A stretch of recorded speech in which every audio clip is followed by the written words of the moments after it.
सच कहूं तो मेरा दिमाग ठिकाने नहीं था, बिल्कुल ही नहीं। पर लोग मुझे पागल पागल क्यों कहते हैं? पागलपन तो आदमी को बेसुध कर देता है, कमजोर बना देता है। पर मेरी तो इंद्रियां और भी तेज हो गई थीं। खास तौर पर मेरी सुनने की ताकत। मैं सब कुछ सुन सकता था, आसमान की और जमीन की भी हर आवाज। मैं बहुत सी ऐसी आवाजें सुन सकता था जो पहले कभी नहीं सुनी थीं। तो फिर मैं पागल कैसे हुआ? सुनो और देखो कि मैं कितनी शांति और समझदारी से अपनी कहानी सुनाता हूं। यह सब अचानक कैसे हुआ, मुझे नहीं पता। पर एक बार शुरू होने के बाद यह विचार रात दिन मेरे दिमाग में घर कर गया। उस बुजुर्ग से मुझे कोई दुश्मनी नहीं थी। उसने मुझे कभी कोई तकलीफ नहीं दी थी। मुझे उसके पैसों से कोई मतलब नहीं था। मुझे लगता है कि बात उसकी आंख की थी। हाँ, यही था। उसकी एक आंख थी, बाज जैसी एक फीकी नीली आंख, जिस पर हमेशा एक पतली झिल्ली सी चढ़ी रहती थी। जब भी वह आंख मुझ पर पड़ती, मेरा खून सूख जाता। और इसलिए धीरे धीरे, बहुत धीरे धीरे मैंने ठान लिया कि उस बुजुर्ग को मार डालूं, ताकि मैं उस आंख को हमेशा के लिए देखने से बच जाऊं। अब यह मत समझो कि मैं पागल हूं। पागल लोग कुछ नहीं जानते। पर मैं कितनी चालाकी से काम करता था, कितनी सावधानी से, कितनी अक्लमंदी से। मैंने पहले कभी उस बुजुर्ग के साथ इतना अच्छा व्यवहार नहीं किया था जितना कि उस हफ्ते किया। हर रात लगभग 12 बजे मैं कुंडी खोलकर उसका दरवाज़ा थोड़ा सा खोलता। और जब दरवाज़ा इतना खुल जाता कि मेरा सिर अंदर जा सके, तो मैं एक गहरे रंग के कपड़े से ढंकी एक टॉर्च अंदर डालता, बहुत बहुत आहिस्ता से, ताकि टॉर्च की रोशनी बुजुर्ग की आंख पर न पड़े। ऐसा करने में मुझे पूरा 1 घंटा लगता था। क्या कोई पागल इतना समझदार हो सकता है? और फिर जब मेरा सिर कमरे में पूरी तरह अंदर आ जाता और टॉर्च की रोशनी उस बाज जैसी आंख पर पड़ती, तो मैं कितनी सावधानी से झिल्ली को हटाता। हाँ, बहुत आहिस्ता से, जब तक टॉर्च की रोशनी पूरी तरह उस आंख पर न पड़ जाए। और ऐसा मैं 7 लंबी रातों तक करता रहा, पर हर बार उसकी आंख बंद मिलती। इसलिए मैं अपना काम पूरा नहीं कर पाता, क्योंकि यह बुजुर्ग नहीं, बल्कि उसकी आंख थी जिससे मुझे डर लगता था।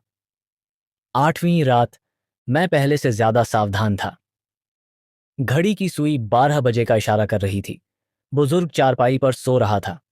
मैंने पहले की तरह ही दरवाजा खोला। तुम सोच भी नहीं सकते कि मैं कितनी धीरे धीरे दरवाजा खोल रहा था। मेरे दिल की धड़कन मुझे साफ सुनाई दे रही थी, पर उस आवाज से बुजुर्ग को कोई फर्क नहीं पड़ा। मैंने अपना सिर अंदर डाला। ओह, तुम विश्वास नहीं करोगे कि मेरा हाथ कितना कांप रहा था जब मैं टॉर्च अंदर डाल रहा था। मैंने उसे थोड़ा सा ऊपर उठाया, और इस बार टॉर्च की एक पतली किरण उस खुली आंख पर पड़ गई। वह पूरी तरह से खुली थी, चौड़ी खुली। और मैं उस पर और भी गुस्सा हो गया। मैंने उस आंख को इतनी गौर से देखा कि मेरा खून खौलने लगा। क्या तुमने कभी रात में पतंगे को लैम्प की ओर आते देखा है? खैर, ठीक उसी तरह वह आंख टॉर्च की रोशनी में चमक रही थी। उस पल मुझे एक धीमी आवाज सुनाई दी, जैसे किसी दीवार घड़ी के पेंडुलम के हिलने से आती है। यह बुजुर्ग का दिल था। यह आवाज मेरी बेचैनी को और बढ़ा रही थी, जैसे ढोल की थाप से सिपाही का जोश बढ़ता है। पर फिर भी मैं शांत रहा। मैं बिल्कुल भी नहीं हिला। मैंने टॉर्च को ऐसे ही पकड़े रखा। मैंने उस किरण को आंख पर टिकाए रखा। इस तरह मैं पूरे 1 घंटे तक खड़ा रहा। और इस पूरे समय दिल की धड़कन तेज होती गई, हर पल तेज और तेज। बुजुर्ग जरूर डर गया होगा। उसकी दिल की धड़कन इतनी जोर से हो रही थी कि मुझे डर था कि पड़ोसियों को सुनाई न दे जाए। पर अब और इंतजार नहीं हो सकता था। मेरा गुस्सा हद से ज्यादा बढ़ गया था। मैंने टॉर्च को एक झटके से आगे बढ़ाया और एक जोरदार चीख के साथ कमरे में घुस गया। वह चारपाई से उछल पड़ा, लेकिन बस एक ही चीख निकाल पाया। एक पल में मैंने उसे नीचे गिरा दिया और भारी रजाई उसके ऊपर डाल दी। वह छटपटा रहा था, पर मैं रजाई को और जोर से दबाता रहा। उसकी दिल की धड़कन अभी भी सुनाई दे रही थी, पर इसे लेकर मैं परेशान नहीं था। यह आवाज दीवारों के पार नहीं जा सकती थी। आखिरकार वह आवाज भी बंद हो गई। बुजुर्ग मर चुका था। मैंने रजाई हटाई और उसकी लाश को देखा। हाँ, वह मर चुका था। उसकी आंख अब मुझे परेशान नहीं करेगी।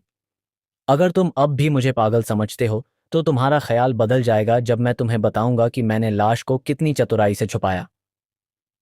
मैंने सुबह 3 बजे अपना काम शुरू किया। 4 बजे तक सब कुछ खत्म हो गया। सबसे पहले मैंने लाश के टुकड़े टुकड़े किए। फिर मैंने जमीन के नीचे एक गड्ढा खोदा और उसमें लाश के टुकड़े और सारा खून दफना दिया। जब मैंने सब कुछ साफ कर दिया तो कोई भी यह नहीं बता सकता था कि वहां कुछ हुआ है। तभी अचानक दरवाजे पर जोर जोर से दस्तक हुई। मैंने बेफिक्री से दरवाजा खोला। 3 पुलिस वाले खड़े थे। पड़ोसियों ने रात में चीख सुनी थी, इसलिए उन्हें शक हुआ था। मैंने मुस्कुराया। मुझे डरने की क्या जरूरत थी। मैंने पुलिस वालों का स्वागत किया।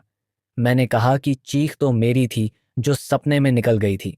मैंने बताया कि बुजुर्ग गांव गया हुआ है। मैंने उन्हें पूरे घर में घुमाया।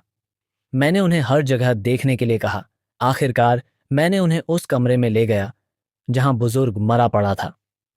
मैंने उन्हें वहां बैठने के लिए चटाई बिछा दी और खुद उनके ठीक ऊपर जहां लाश दबी हुई थी बैठ गया। मैं उनसे बातें करने लगा, बहुत खुशी और आत्मविश्वास से। पुलिस वाले संतुष्ट हो चुके थे। मेरी चतुराई देखकर मैं मन ही मन हंस रहा था। पर अचानक मुझे अपने कानों में एक आवाज सुनाई देने लगी, एक धीमी दबी हुई आवाज, जैसे किसी दीवार घड़ी के पेंडुलम के हिलने से आती है। मैं घबरा गया। आवाज तेज होती गई। मैंने जोर जोर से बातें करनी शुरू कर दी ताकि उस आवाज को दबा सकूं, पर वह और भी तेज होती गई। मुझे लगा कि पुलिस वाले उस आवाज को जरूर सुन रहे होंगे। उनकी आंखें संदेह से भर गईं। मैंने और भी तेज बातें की और जोर जोर से चटाई पर हाथ मारने लगा, पर आवाज और भी तेज होती गई। यह अब किसी ढोल की तेज थाप जैसी लग रही थी। मैं अब और बर्दाश्त नहीं न कर सका। मुझे लगा कि मेरा दिल फट जाएगा। मैं चिल्लाया, चुप रहो, तुम बहरे हो क्या? मैं मानता हूं। जमीन के नीचे देखो, वहां, वहां। यह बुजुर्ग का दिल है जो धड़क रहा है। यह एडगर एलन पो की टेल टेल हार्ट का एक भारतीय परिवेश में आम बोलचाल की भाषा में रूपांतरण है। उम्मीद है यह आपको पसंद आएगा।